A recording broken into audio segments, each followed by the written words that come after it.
जय श्रीमन नारायण। आइए सुनते हैं जेठ मास के कृष्ण पक्ष की एकादशी अपरा एकादशी व्रत कथा।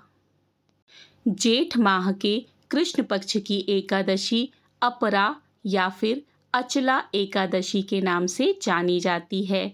कहा जाता है कि इस एकादशी के व्रत को करने से भूत योनि और ब्रह्म हत्या जैसे पापों से भी मुक्ति मिल जाती है। आइए साथ मिलकर इस अद्भुत व्रत की पावन कथा को सुनते हैं और भक्ति रस का आनंद लेते हैं।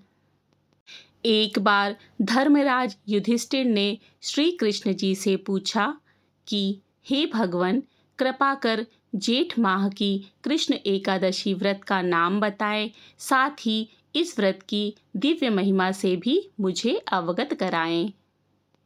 तब भगवान श्री कृष्ण ने कहा, हे राजन, ज्येष्ठ कृष्ण पक्ष की एकादशी अपरा एकादशी कहलाती है, क्योंकि यह अपार पुण्य फल एवं धन संपत्ति देने वाली है।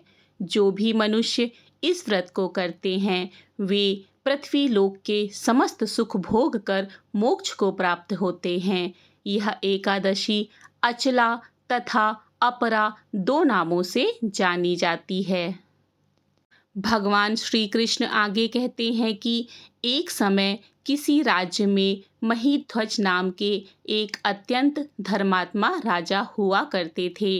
राजा महीध्वज जितने सदाचारी और धर्मात्मा थे, उनका छोटा भाई वज्रध्वज उतना ही अधर्मी प्रवृत्ति का था।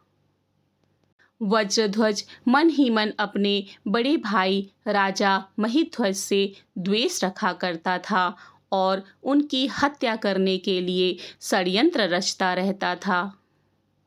एक बार पापी वज्रध्वज अवसर पाकर अपने भाई महीध्वज की हत्या कर उन्हें जंगल में फेंक देता है और खुद राजा बनकर राज्य करने लगता है।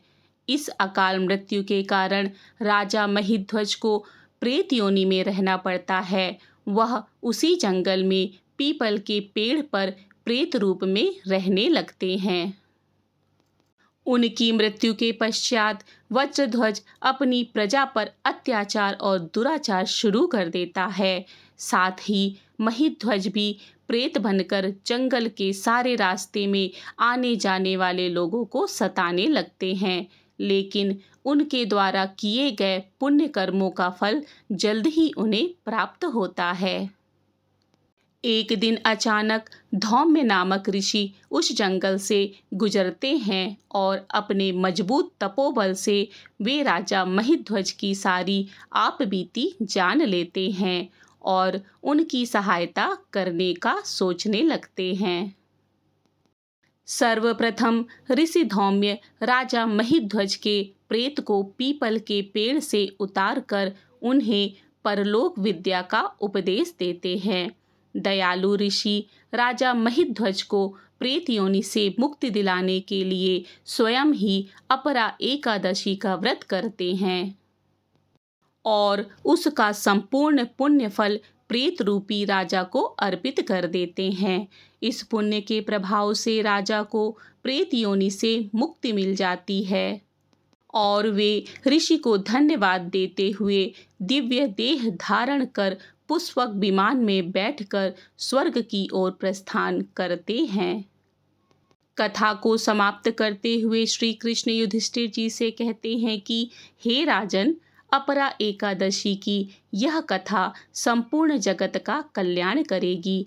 इसे पढ़ने अथवा सुनने मात्र से मनुष्य अपने सभी पापों से मुक्त होकर मोक्ष को प्राप्त करेगा। इति श्री अपरा एकादशी व्रत कथा। अब आइए जानते हैं अपरा एकादशी का व्रत कैसे करें। एकादशी व्रत के नियमों का पालन दसवीं तिथि की शाम से ही शुरू हो जाता है। इस दिन सूर्यास्त से पहले सात्विक भोजन करें और ब्रह्मचर्य का पालन करें। सुबह जल्दी उठकर स्नान करें और स्वच्छ वस्त्र धारण करें। व्रत का संकल्प लें। भगवान विष्णु की पूजा करें। भगवान विष्णु को पीले फूल, तुलसी दल, धूप, दीप और फल अर्पित करें।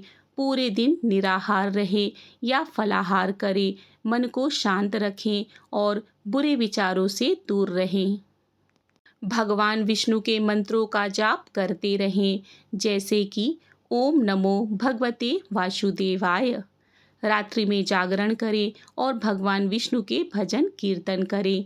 द्वादशी के दिन सुबह स्नान करें और भगवान विष्णु की पूजा करें। किसी गरीब या ब्राह्मण को भोजन कराएं या दान दें। शुभ मुहूर्त में व्रत तोड़ें, पारण करें। व्रत पारण करने के लिए सबसे पहले तुलसी दल और चरणामृत ग्रहण करें, उसके बाद सात्विक भोजन करें। अब आइए जानते हैं अपरा एकादशी के व्रत में क्या खाएं। फल, दूध, दही, छाछ और पनीर, वो भी घर का बना हुआ, का सेवन किया जा सकता है। सूखे मेवे, जड़ वाली सब्जियां जैसे कि आलू, शकरकंद, अरबी आदि का सेवन किया जा सकता है।